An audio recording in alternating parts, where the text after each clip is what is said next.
చూస్తున్నాము. ఇండియాలో టెలిగ్రామ్ ని బ్యాన్ చేశారు. టెలిగ్రామ్ పై తాత్కాలిక నిషేధాన్ని విధించారు కేంద్రం. ఈ నెల 21న నీట్ కి సంబంధించిన రీ ఎగ్జామ్ ఉండడంతో ఈ డెసిషన్ తీసుకున్నట్టు తెలుస్తుంది కేంద్ర ప్రభుత్వం. నీట్ రీ ఎగ్జామ్ నేపథ్యంలో సంచలనమైన నిర్ణయం తీసుకున్నారు. జూన్ 22 వరకు టెలిగ్రామ్ పై బ్యాన్ను విధించారు. టెలిగ్రామ్ నుంచే నీట్ పేపర్ లీక్ అయినట్లు ప్రచారం జరిగింది. టెలిగ్రామ్లో ఉన్న టెక్నాలజీని వాడుకొని ఆ పేపర్స్ని తొందరగా చాలా మందికి పంపించగలిగారు అంటూ మొత్తానికైతే రీ ఎగ్జామ్కి ఎలాంటి ఆటంకాలు ఉండకుండా చూసుకునే ప్రయత్నం కేంద్రం చేస్తుంది. రీ ఎగ్జామ్ పేపర్లు కూడా అమ్ముతున్నారనే ఆరోపణలు రావడంతో ఈ డెసిషన్ తీసుకున్నట్టు తెలుస్తుంది. ఎగ్జామ్ని పగడ్బందీగా నిర్వహించడానికి కేంద్రం ముందస్తు చర్యలను తీసుకుంటుంది. అందులో భాగంగానే నీట్ పేపర్ లీకేజీపై దేశానికి సంబంధించిన ప్రజలందరూ అట్టుడికిపోయారు. కేంద్ర విద్యాశాఖ మంత్రి ధర్మేంద్ర ప్రధాన్ని రాజీనామా చేయాలి అంటూ కూడా డిమాండ్లు రావడం గమనించవచ్చు. మొత్తం మీద ఒక సెన్సేషనల్ డెసిషన్ అనుకోవచ్చు. నీట్ పేపర్కి సంబంధించి టెలిగ్రామ్ కనెక్షన్ ఉంది అని కేంద్ర ప్రభుత్వం నీట్ పేపర్ లీక్ అవ్వకుండా ఉండడానికి రీ ఎగ్జామ్ అయ్యేంత వరకు టెలిగ్రామ్ని బ్యాన్ చేయడం జరిగింది. మరి ఆ బ్యాన్ని పొడిగించే అవకాశం ఉందా? ఇంకా ఎలాంటి అంశాలపైన కేంద్రం దృష్టి సారిస్తుంది? రీ ఎగ్జామ్కి సంబంధించి నేషనల్ టెస్టింగ్ ఏజెన్సీ ఏం చెప్తుంది? వీటన్నిటికి సంబంధించి డీటెయిల్ అప్డేట్ తీసుకునే ప్రయత్నం చేద్దాం. ఇటు మా ప్రతినిధి మధు అందుబాటులో ఉన్నారు. మధుతో మాట్లాడి తెలుసుకునే ప్రయత్నం చేద్దాం. మధు, చెప్పండి, ఏంటి, ఎలా చూడాలి నీట్ ఎగ్జామ్కి రీ ఎగ్జామ్కి సంబంధించి టెలిగ్రామ్ని బ్యాన్ చేయడం?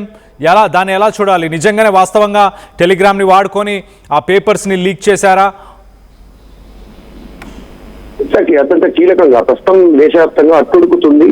ముఖ్యంగా నిరుద్యోగులు, నీట్ ఎగ్జామ్ రాసేటువంటి వాళ్ళు, వాళ్ళ తల్లిదండ్రుల్లో తీవ్రమైన ఆందోళన ఉంది. ఇప్పటికే కొన్ని సంవత్సరాల నుంచి ఒక కళగా ఉంటుంది వీరికి నీట్ రాయడం అనేటువంటిది.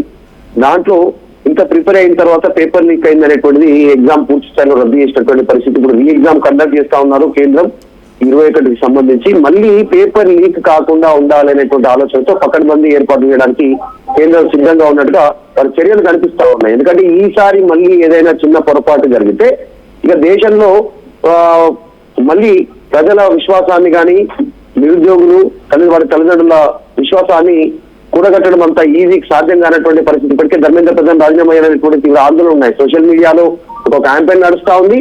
గ్రౌండ్ లో ధర్నాలు, నిరసనలు వ్యక్తమవుతున్నటువంటి పరిస్థితి ఉంది. మరి దీని విషయంలో టెలిగ్రామ్ యాప్ పైన కేంద్రం దృష్టి పెట్టింది. టెలిగ్రామ్ యాప్ లోనే దాదాపు అన్ని ముందస్తుగా లీక్ అవుతా ఉన్నటువంటి పరిస్థితి. ఇటు ఎగ్జామ్ పేపర్లు కానీ, సినిమాలు కానీ, ఇంకా ఇతరత్రకు సంబంధించిన జరుగుతున్న ఇంకా కొంత కూడా వేదిక టెలిగ్రామ్ అయింది. దాన్ని అడ్డుకోవడానికి, దాన్ని కంట్రోల్ చేయడానికి ప్రస్తుతానికి కొంతవరకు బ్యాన్ విధించారు తాత్కాలికంగా. ఎగ్జామ్ అయ్యేంత వరకు, అంటే ఈ నెల 21న ఎగ్జామ్ ఉంది, నీట్ రీ ఎగ్జామ్ కాబట్టి 21 వరకే ఉంటుందా నిషేధం, ఇంకా పొడిగింపు వరకు ఉంటుందా అనేటువంటిది. ఆల్రెడీ రీ ఎగ్జామ్ కి సంబంధించినటువంటి పేపర్లు కూడా లీక్ అయ్యాయి అనేటువంటి ప్రచారం జరుగుతా ఉంది. ఆందోళన తల్లిదండ్రుల్లో, విద్యార్థుల్లో, వీరందరూ కూడా వారందరికి సంబంధించిన కాబట్టి దాన్ని ఫుల్ స్టాప్ పెట్టడానికి టెలిగ్రామ్ చేస్తున్నారు. టెలిగ్రామ్ తో మాత్రమే లీక్ అవుతుందా? వాట్సాప్ ఉంది, ఇంకా ఇతరత్రకు సంబంధించిన సోషల్ మీడియా డిజిటల్ ప్లాట్ఫామ్స్ ఉన్నాయి, ఇంకా అత్యాధునికమైనటువంటి టెక్నాలజీ ఉంది. ఒక్క యాప్ మాత్రమే రద్దు చేసి, యాప్ మాత్రమే బ్యాన్ చేస్తే, నిషేధం విధిస్తే కొంత వరకు ఇంకా ఇతర మార్గాల ద్వారా, ఇంకా ఇతర సాధనాల ద్వారా లీక్ అయ్యేటువంటి అవకాశం లేదా అటువంటి క్వశ్చన్ కూడా రైజ్ అయ్యే అవకాశం ఉంది. పకడ్బందీగా ఎగ్జామ్ నిర్వహించాల్సినటువంటి అవసరం ఉంది. మరి గతంలో అనేక సార్లు పేపర్ లీక్ అయినటువంటి ఘటనలు మనం చూసాం. దానికి ఫుల్ స్టాప్ పెట్టేటువంటి దాంట్లో అటు కేంద్రాలు కానీ, రాష్ట్ర ప్రభుత్వాలు కానీ, డిపార్ట్మెంట్ వైజ్ గా కానీ ఎవరు చర్యలు తీసుకోకపోవడం అనేటువంటిది ఆయన ఆందోళన ఉంది విద్యార్థుల్లో, తల్లిదండ్రులు. సో ప్రస్తుతానికైతే టెలిగ్రామ్ యాప్ పైన తాత్కాలిక నిషేధం విధించడం అనేటువంటిది చర్చ కొనసాగుతుంది. మరి అదే మార్గమా, పేపర్ లీకేజ్ ఇంకా ఇతర మార్గాలు లేవా, ఇంకా ఇతర సాధనాలు లేవా అనేటువంటి చర్చ కూడా సాగుతుంది. చూడాలి ఏం జరుగుతుందో ఎప్పటివరకు అనేటువంటి. మొత్తానికైతే ఈ వార్త సెన్సేషన్ గా మారింది. రైట్ మధు, దీనికి సంబంధించి విద్యార్థుల నుంచి ఎలాంటి రెస్పాన్స్ ఉంది? నీట్ ఆస్పిరెంట్స్ నుంచి ఎలాంటి రెస్పాన్స్ ఉంది? స్వాగతిస్తున్నారా? కేంద్రం పైన ఇంకా తీవ్రంగా ఆరోపణలు ఏమైనా చేసే ప్రయత్నం చేస్తున్నారా? అంటే అసహనంతో ఉన్నారు. ఎక్కడో ఒక చోట దేశం మొత్తంలో ఎక్కడో ఒక చిన్న పేపర్ లీకేజ్ అయితే దేశవ్యాప్తంగా ప్రిపేర్ అయ్యి రాసేటువంటి వాళ్ళంతా కూడా ఈరోజు నిరుత్సాహానికి గురవుతున్నటువంటి పరిస్థితి. మళ్ళీ టైం ఇవ్వాల్సినటువంటి పరిస్థితి. ఇప్పుడు కాంపిటేటివ్ వరల్డ్ దాంట్లో ఎంతో కష్టపడి కాన్సన్ట్రేషన్ గా ఎగ్జామ్ రాస్తున్నటువంటి వారందరికీ కూడా, అండర్ గ్రాడ్యుయేట్స్ అందరికీ కూడా మళ్ళీ నీట్ ఎగ్జామ్ కోసం మళ్ళీ ప్రిపేర్ కావాల్సినటువంటి అవసరం ఉంది. ఎందుకంటే దీంట్లో ముఖ్యంగా ఎంబీబీఎస్ కానీ, బీడీఎస్ కానీ ఇట్లాంటి వాటిలో ప్రవేశాల కోసం, ఎంట్రీ కోసం ఈ ఎగ్జామ్ ఉపయోగపడుతుంది, జాతీయ స్థాయి పరీక్ష వీటన్నిటికి కూడా. కాబట్టి ఇది ఆఫ్లైన్ లో జరుగుతా ఉంది. దీంట్లో ఆఫ్లైన్ లో జరిగేటువంటి ఎగ్జాము మరి ఇంత కష్టపడ్డ తర్వాత మళ్ళీ మొన్న చేసిన పర్ఫార్మెన్స్ ఉంటుందా, ఆ క్వశ్చన్స్ వస్తాయా, వాళ్ళు ప్రిపేర్ అయినటువంటి విధంగానే మానసికంగా సిద్ధంగా ఉంటారా ఎగ్జామ్ రాయడానికి అనేటువంటి విద్యార్థుల లోపల ఆందోళన ఉంది. కేవలం టెలిగ్రామ్ యాప్ మీద బ్యాన్ చేసి తాత్కాలికంగా ఏదో సైడ్ ట్రాక్ చేద్దాం అనుకున్న ఇష్యూని విద్యార్థుల లోపల ఒక మానసికమైన ఆందోళన ఉంది. రెండోసారి ఎగ్జామ్ రాయబోతా ఉన్నారు. ఎవరో చేసిన తప్పుకి కష్టపడి చదివి మార్క్స్ తెచ్చుకుందాం అనుకున్న వాళ్ళు వీళ్ళు మళ్ళీ ప్రిపేర్ అయ్యి మళ్ళీ ఎగ్జామ్ కు అంతే మానసికంగా సిద్ధంగా ఉండాల్సినటువంటి పరిస్థితి ఉంది. ఎందుకంటే దేశంలో ఈ యొక్క ఎంట్రన్స్ ఎగ్జామ్ అత్యున్నత చదువులు చదవడానికి అండర్ గ్రాడ్యుయేట్స్ కి మరి ఆ ప్రెషర్ ని ఎట్లా కంట్రోల్ చేసుకుంటారు, అసలు మళ్ళీ పేపర్ లీక్ కాకుండా ఉండాల్సినటువంటి చర్యలు కేంద్రం దృష్టి పెట్టాలి. కేవలం యాప్ల మీద ఇట్లాంటి వాటి మీద దృష్టి పెడితే వాళ్ళ లోపల భరోసా ఉంటుందా, అంత ఆత్మవిశ్వాసం వస్తుందా విద్యార్థులకి, అంతే గతంలో రాసిన విధంగా ఎగ్జామ్స్ అనేటువంటి చర్చ ఉంది. చూడాలి ఏం జరుగుతుందో. మొత్తానికైతే నెగిటివ్ గానే ఉన్నారు ఈ పేపర్ లీకేజ్ ఘటన పైన విద్యార్థులు, వారి తల్లిదండ్రులు, ఇదంతా కూడా. Right Madhu, thanks for the latest update. మొత్తం మీద కేంద్ర ప్రభుత్వం నీట్ ఎగ్జామ్ని దృష్టిలో పెట్టుకొని, రీ ఎగ్జామ్ని దృష్టిలో పెట్టుకొని టెలిగ్రామ్ని బ్యాన్ చేస్తున్నారు. దానికి సంబంధించి వివరాలను కూడా చెప్పే ప్రయత్నం చేస్తాం. మొదటగా ఒకసారి చూస్తే section 69A information technology act ప్రకారం, దాని ప్రకారం ప్రస్తుతానికి టెలిగ్రామ్ యాప్లోనే గతంలో ఈ పేపర్ లీకేజీలు జరిగాయంటూ వాదనలు రావడంతో వాటిని గుర్తించి టెలిగ్రామ్ యాప్ని బ్యాన్ చేయడం జరిగింది. నేషనల్ టెస్టింగ్ ఏజెన్సీ దీనికి తగిన రికమెండేషన్స్ ఇచ్చారు, సలహాలు ఇచ్చారు.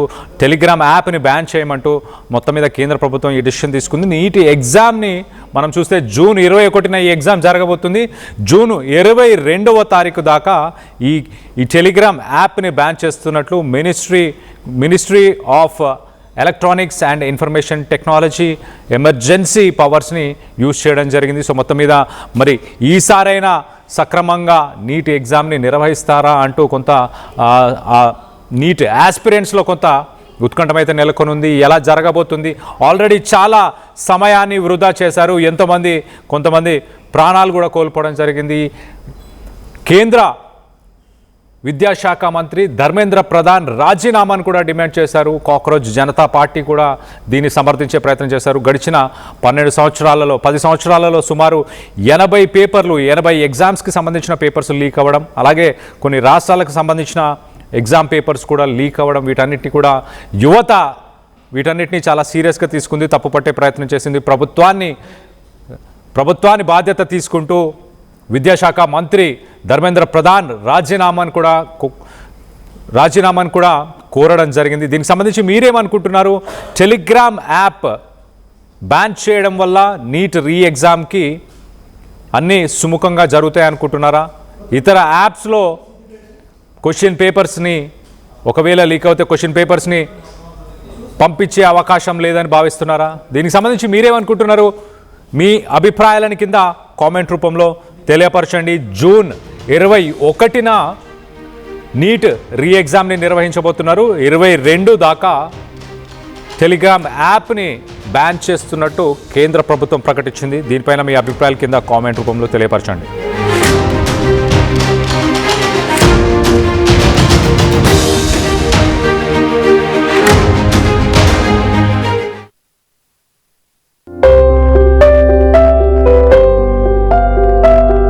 చిన్న చిన్న ఆనందాలు 35 ఏళ్లుగా నా జీవితంలో లేవు. 35 ఏళ్లుగా నేను డైపర్లలో బ్రతికాను. 6 సెంటీమీటర్ల ఫిస్టులా నా మూత్రాశయంలో లీక్ కారణమైంది. ఎవరూ నాకు సహాయం చేయలేకపోయారు. ఏఐఎన్యూలో వైద్యులను కలిసే వరకు. అక్కడ వారు రోబోటిక్ శస్త్రచికిత్సతో నాకు పరిష్కారం ఇచ్చారు. వారు నా ఆత్మవిశ్వాసాన్ని కూడా తిరిగిచ్చారు. Precision care makes it possible. The Center for Robotic Surgery at AINU